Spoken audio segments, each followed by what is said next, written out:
Kami sungguh bersyukur Tuhan buat kesempatan yang Kau berikan sampai dengan sore hari ini kami boleh tetap ada di dalam hadirat-Mu. Dan senantiasa hadirat-Mu boleh memuaskan setiap kami ya Tuhan. Bahkan Engkau menjamah kami sehingga yang lemah Tuhan kuatkan. Yang berbeban berat Tuhan berikan kelegaan. Yang sakit pun Tuhan sembuhkan dengan ajaib ya Tuhan. Kami percaya setiap kali kami masuk dalam hadirat-Mu, kami boleh mengalami kebaikan demi kebaikan-Mu. Dan saat ini kami mau buka hati kami buat firman Tuhan. Pakai hamba-Mu Tuhan, urapi kami semua urapan Roh Kudus-Mu. Sehingga kami boleh menangkap pesan-Mu, kami pulang bawa berkat firman Tuhan. Di dalam nama Tuhan Yesus kami bersyukur berdoa. Mari kita yang siap dengar firman Tuhan sama-sama kita katakan. Yes, tepuk tangan yuk buat Tuhan kita, haleluya. Silakan duduk Bapak Ibu, shalom. Terima kasih Pak Gembala, Ibu, pelayan jemaat, seluruh jemaat. Saya boleh jumpa kembali dengan Bapak Ibu di GBI Selabintana. Kalau saya tidak salah ingat berarti bulan depan 6 Oktober 1 tahun gitu kan ya. Jadi pendahuluan dulu, selamat ulang tahun nantinya. Dan gak tahu Pak Budi kan minggu yang lalu, minggu pertama ya. Apa sudah kasih selamat ulang tahun buat kita semua? Oh belum, selamat ulang tahun buat kita semua. Salamin kiri kanan, katakan selamat ulang tahun. Pada bingung kan siapa yang ulang tahun? Ada yang tahu gak siapa yang ulang tahun? Nah, GBI Gatsu 4 September, lahirnya tahun 88, berarti 4 September yang lampau itu 37 tahun kebaikan Tuhan. Siapa bersyukur ada di GBI Gatsu? Yuk tepuk tangan buat kebaikan Tuhan, haleluya. Tapi pada malam hari ini, sore hari ini izinkan saya tidak bicara mengenai tema ulang tahun. Tapi saya ingin mengingatkan Bapak Ibu Saudara semuanya lewat satu orang yang namanya Ahitofel. Adakah di antara kita yang namanya Ahitofel? Kayaknya nggak ada ya. Ada di antara kita yang punya teman, kenalan atau keluarga yang namanya Ahitofel? Nggak ada juga saudara ya. Ada yang belum pernah dengar Ahitofel sampai dengan sore hari ini, angkat tangan. Oh puji Tuhan, paling tidak pernah dengar gitu kan ya saudara ya. Nah Ahitofel itu ada di tayangan kita, kalau Bapak Ibu bisa lihat dengan jeli di depan sana, itu ada di 2 Samuel pasalnya ke-15 ayatnya yang ke-12 sampai 2 Samuel pasal yang ke-17 ayat 23, itu kisahnya yang namanya Ahitofel. Ada tambahan di 2 Samuel 23 ayat 34 dan yang terakhir di 1 Tawari 27 ayat 33 sampai dengan 34. Nah, izinkan saya menceritakan tentang seorang yang namanya Ahitofel ini, tapi di dalam satu peringatan buat kita semua, yaitu bahaya menyimpan kesalahan orang lain. Kenapa bahaya? Ketika kita menyimpan kesalahan orang lain, karena yang pertama dampaknya itu akan menimbulkan kekecewaan. Tapi kalau nggak segera dibereskan dengan yang namanya pengampunan, tetap kita simpan kesalahan orang lain itu diingat-ingat, lama-lama dia menjadi sakit hati. Lalu kemudian kalau nggak diberesin juga, lama-lama mulai menimbulkan yang namanya kepahitan. Dan yang paling bahaya, kalau nggak diberesin juga akhirnya sampai kepada dendam. Repotnya kalau dendam ini ketemu dengan saudaranya. Ada yang tahu nggak saudara dendam? Kesumat namanya gitu saudara ya.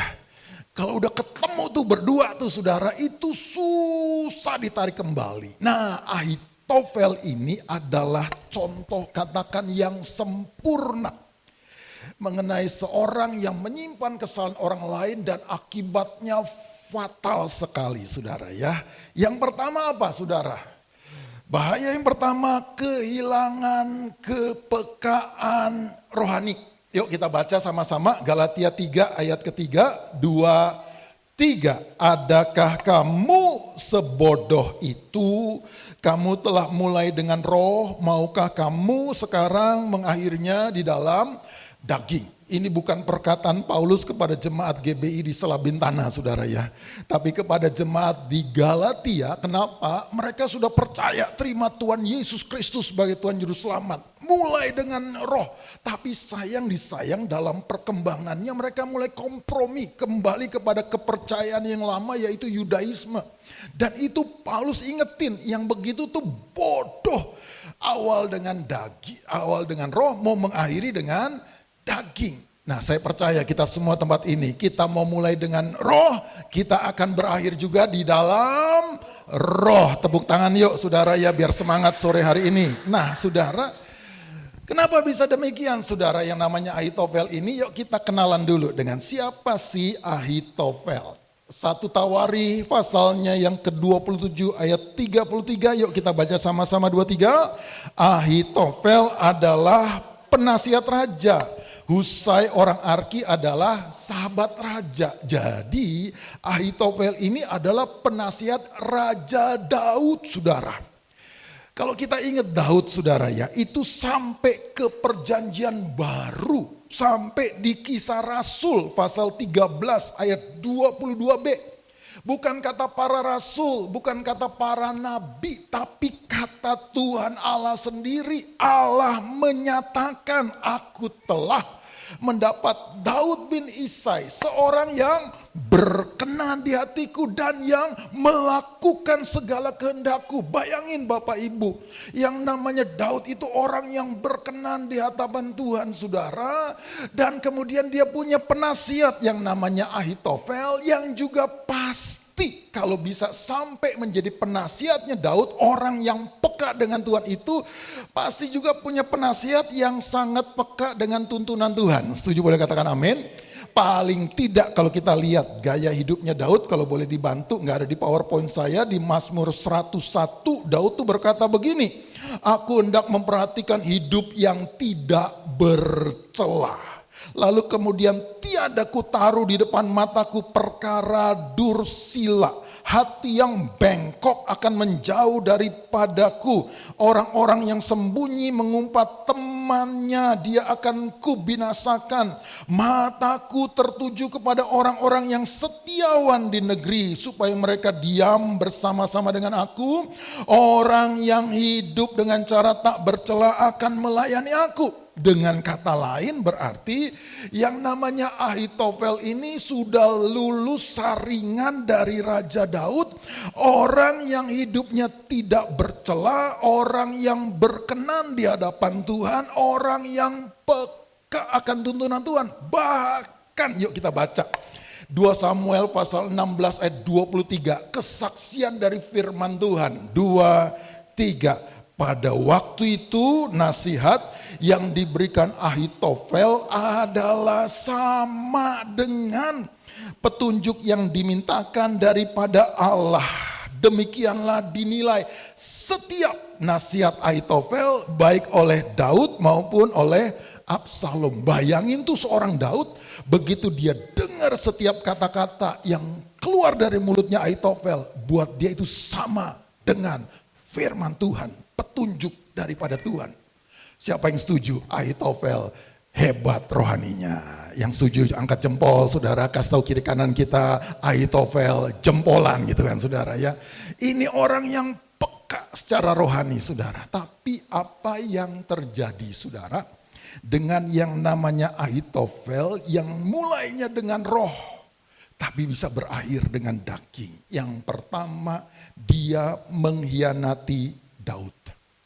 Waktu terjadi kudeta yang namanya Absalom ambil alih pemerintahan dari papanya Daud. Daud menyingkir, lari saudara. Lalu kemudian inilah pertama kalinya di Alkitab nama Ahitofel itu disebutkan. Kita baca 2 Samuel 15 ayat 12. Bukan ada kuasa gelap kan di sini kan? Dalam nama Tuhan Yesus itu. Oke.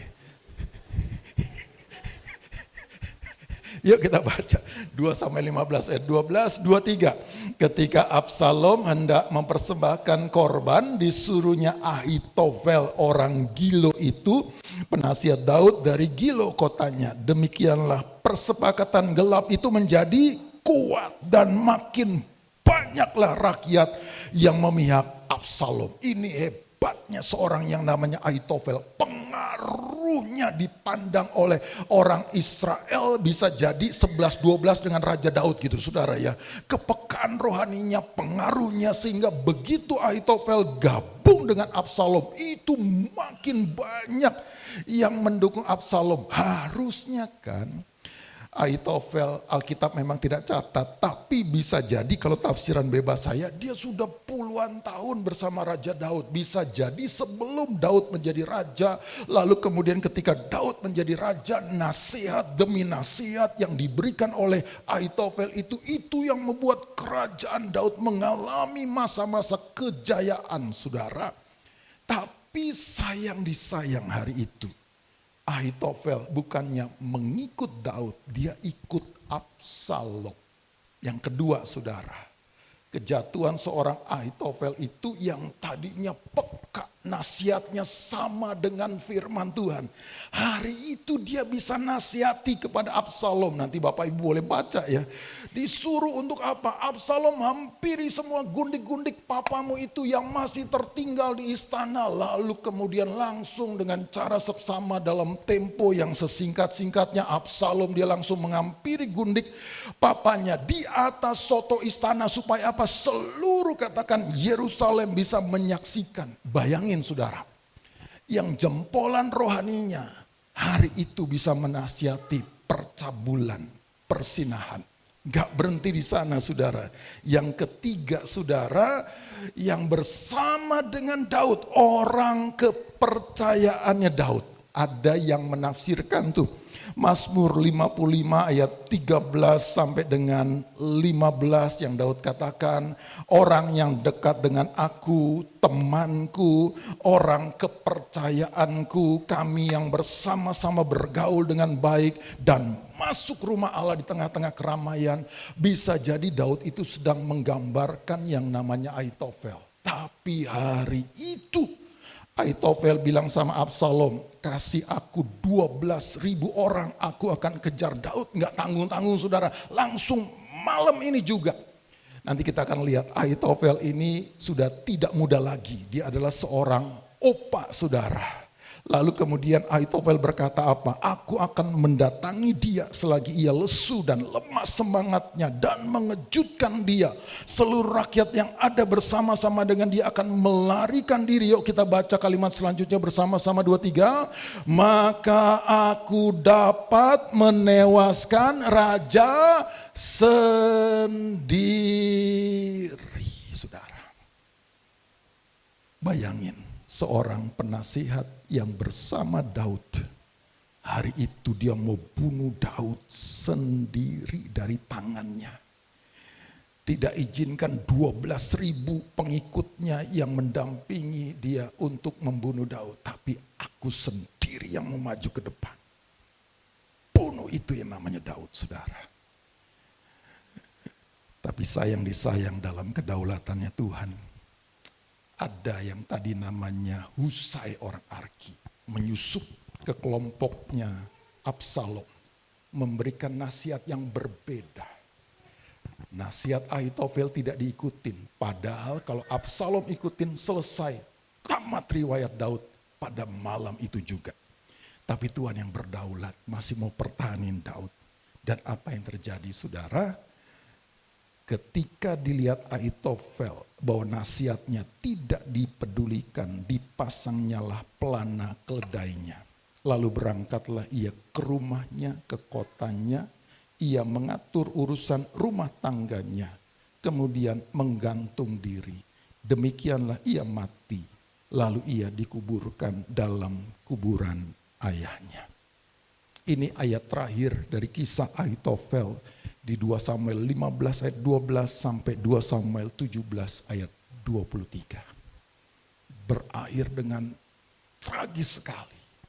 Dalam dagingnya itu mati bunuh diri. Pertanyaannya, kenapa sampai bisa demikian? Orang yang bersama Daud, yang bisa jadi belasan bahkan puluhan tahun.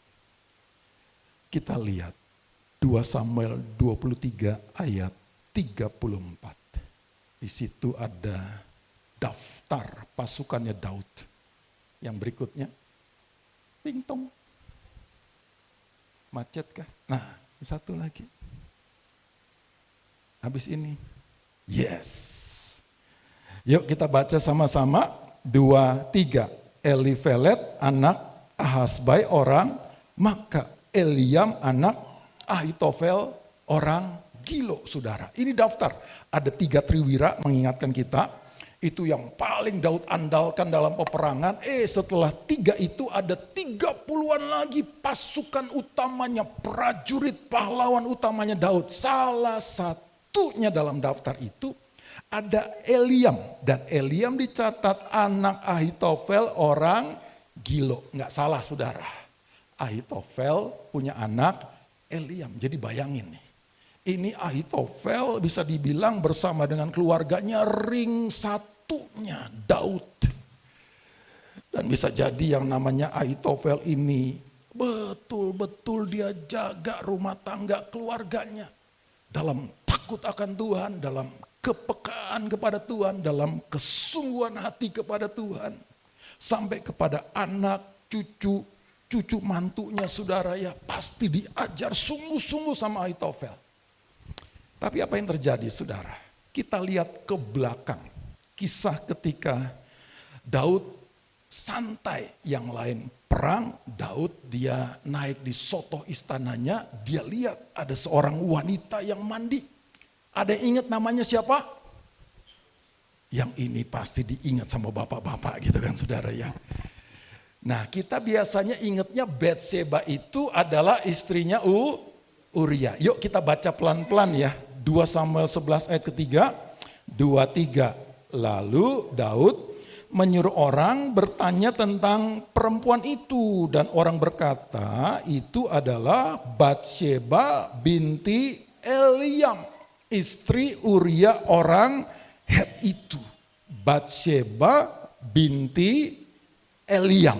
Batseba anaknya Eliam. Eliam anaknya Ahitofel.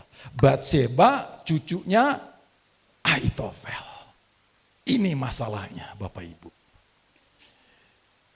Dalam perjalanan iman, dalam perjalanan kerohanian, seorang yang namanya Ahitofel, Tuhan izinkan dia mengalami raja yang dia layani, raja yang dia banggakan, raja yang dia berikan nasihat, sehingga kerajaan itu mengalami kejayaan. Dalam satu titik hidupnya, raja ini mencederai, bisa jadi cucu perempuan, bisa jadi, Alkitab nggak bilang, saya tafsirkan saudara, supaya lebih dramatis gitu saudara ya. Bisa jadi cucu perempuan satu-satunya. Di antara cucu yang lain mungkin pria, ini cucu wanita, perempuan satu-satunya. Yang Ahitofel timang-timang dari sejak lahirnya. Lalu kemudian dijaga demikian rupa. Dikasih suami seorang juga di antara pahlawan utamanya Daud yang namanya Uria. Tapi hari itu Raja Daud melakukan perbuatan tercela. Ahitofel kecewa, gak diberesin, dia sakit hati. Gak diberesin, dia pahit saudara. Gak diberesin, dia dendam. Sampai akhirnya ketemu dengan kesumat saudara. Gak bisa ditarik lagi. Ini yang namanya Daud nih harus habis. Habis harus di tangan aku sendiri. Hati-hati menyimpan kesalahan orang lain. Jangan salah lu Bapak Ibu ya. Dosa adalah dosa. Yang dilakukan oleh Daud adalah dosa. Kejahatan. Tapi Nathan datang menegur Daud. Daud tobat. Tuhan ampuni dosa-dosanya. Hubungannya dengan Tuhan pulih kembali. Walaupun hukuman tetap jalan loh saudara ya. Salah satunya yang namanya pedang itu enggak pernah habis dari Daud dan keturunannya saudara. Tapi hubungannya dengan Tuhan pulih. Sayang disayang, Ahitofel tidak mengampuni. Hubungannya dengan Daud berubah. Dari seorang sahabat yang melayani Daud menjadi musuh yang ingin membunuh. Dan ketika gagal, Ahitofel, tadi kita baca kisahnya, dia bunuh diri. Hati-hati yang pertama, kehilangan kepekaan rohani. Yang kedua, Bapak Ibu Saudara, kehilangan nama baik. Elifelet sampai dengan akhir anak Ahasbai orang Makkah dan Eliam anak Ahitofel orang Gilo. Sampai dengan akhir namanya tetap tercatat saudara. 2 Samuel pasal 23 itu pasal-pasal terakhir kitab 2 Samuel. Sampai akhir hidup Daud yang namanya Eliam tetap setia sebagai pahlawan-pahlawan utamanya Daud. Tetap ada di dalam daftar pahlawan utama Daud. Tapi yang namanya Ahitofel, dikatakan dalam 1 Tawarikh 27 ayat 34, yang menggantikan Ahitofel kemudian ialah Yoyada bin Benaya dan Abiatar.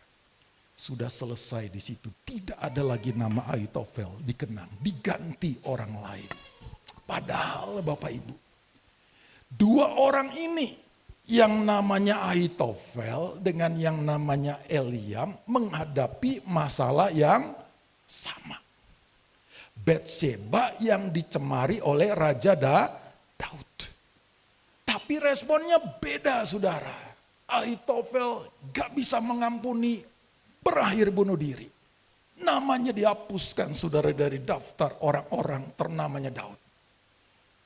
Tapi Eliam, dia bisa melepaskan pengampunan. Kalau istilah anak muda zaman sekarang, Eliam move on saudara. Diampuni dan dia tetap melayani Daud sebagai pahlawan-pahlawannya Daud. Dan namanya tetap tercatat dalam daftar pahlawan Daud. Bapak Ibu Saudara dan saya, yang nomor 1 buat kita, bersama dengan Pak Niko, Bapak Rohani kita, beliau mengajarkan, jangan sampai nama kita dihapuskan dari kitab kehidupan. Jangan sampai urusan kita nggak mengampuni, kita batal masuk sorga. Siapa yang mau batal masuk sorga? Nggak ada kan saudara ya. Siapa mau tetap masuk sorga? Kasih tahu kiri kanan kita, ampuni saja gitu saudara ya. Dan yang berikutnya yang juga tidak kalah penting, nomor 1 tentunya sorga. Tapi juga nama baik kita di tengah dunia ini, khususnya di dunia kekristenan. Yuk lihat kiri kanan kita, senyum kiri, senyum kanan, puji Tuhan. Kita masih ada di rumah Tuhan, di Gereja Bethel Indonesia, Selabintana saudara ya. Masih bersama dengan Rayon 7, masih bersama dengan GBI Gatot Subroto yang baru merayakan ulang tahun yang ke-37. Tapi kalau benar-benar dicermati berapa banyak orang-orang yang kita kenal sudah tidak beredar lagi bersama dengan kita dalam kelompok yang besar ini. Dan umumnya karena apa? Kecewa.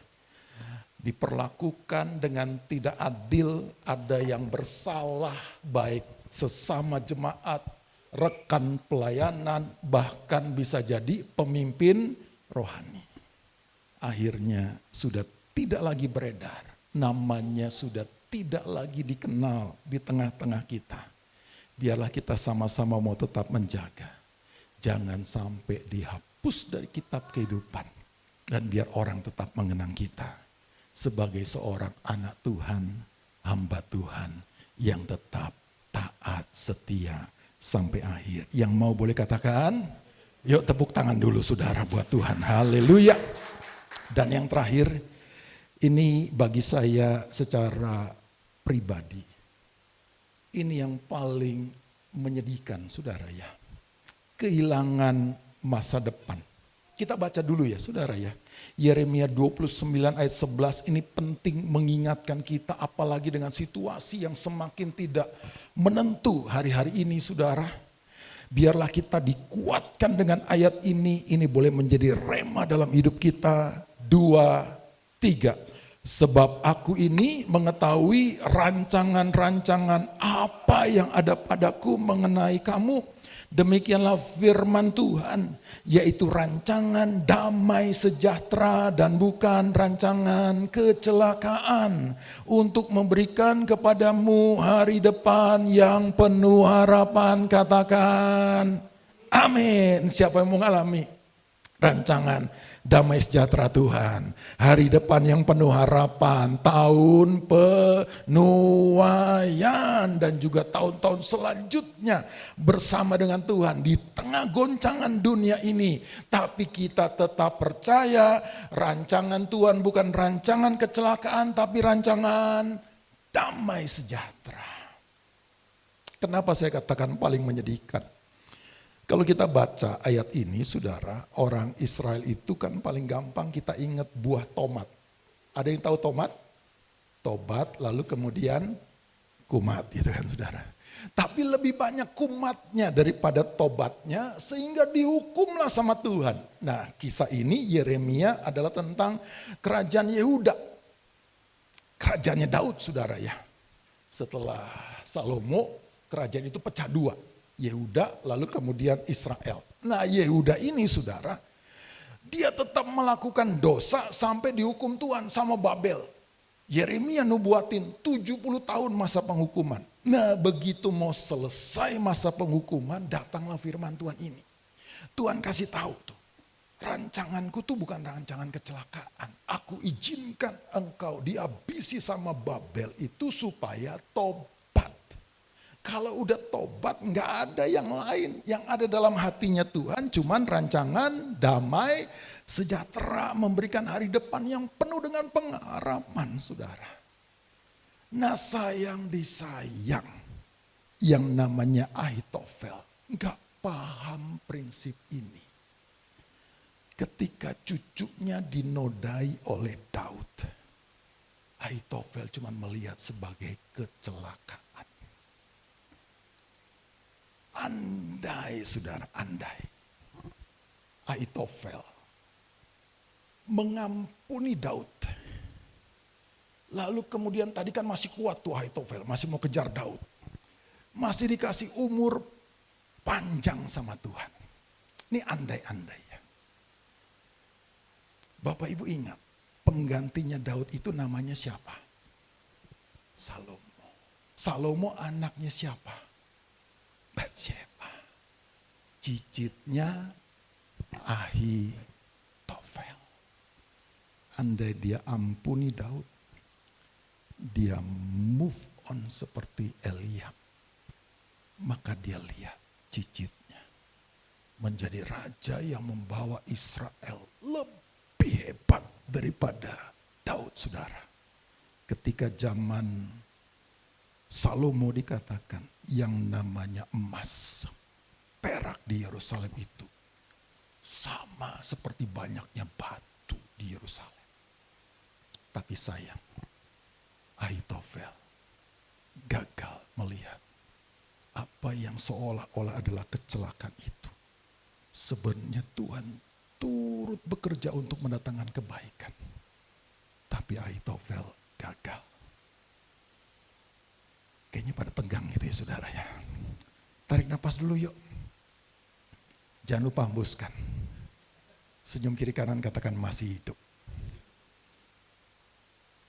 Ahitofel tidak mendapat kesempatan. Tapi Bapak Ibu Saudara dan saya, Tuhan masih kasih kesempatan. Bisa jadi ada hal-hal yang bagi kita anggap kecelakaan. Tapi biarlah pada sore hari ini kita ingat kisah Ahitofel. Andai Ahitofel mengampuni. Andai Ahitofel diberikan umur panjang. Pasti Ahitofel akan bersaksi. Kita tahu sekarang bahwa Allah turut bekerja untuk mendatangkan kebaikan. Bagi orang yang mengasihi dia. Bagi orang yang terpanggil sesuai dengan rencana Allah. Dan pasti ada banyak orang bernama Ahitofel. Malam hari ini pastikan Bapak Ibu Saudara dan saya, kita awali dengan roh, kita akhiri dengan roh. Kita jaga nama baik dan kita sama-sama melihat rancangan Tuhan, rancangan damai sejahtera, hari depan yang penuh pengharapan. Mari kita satu dalam doa.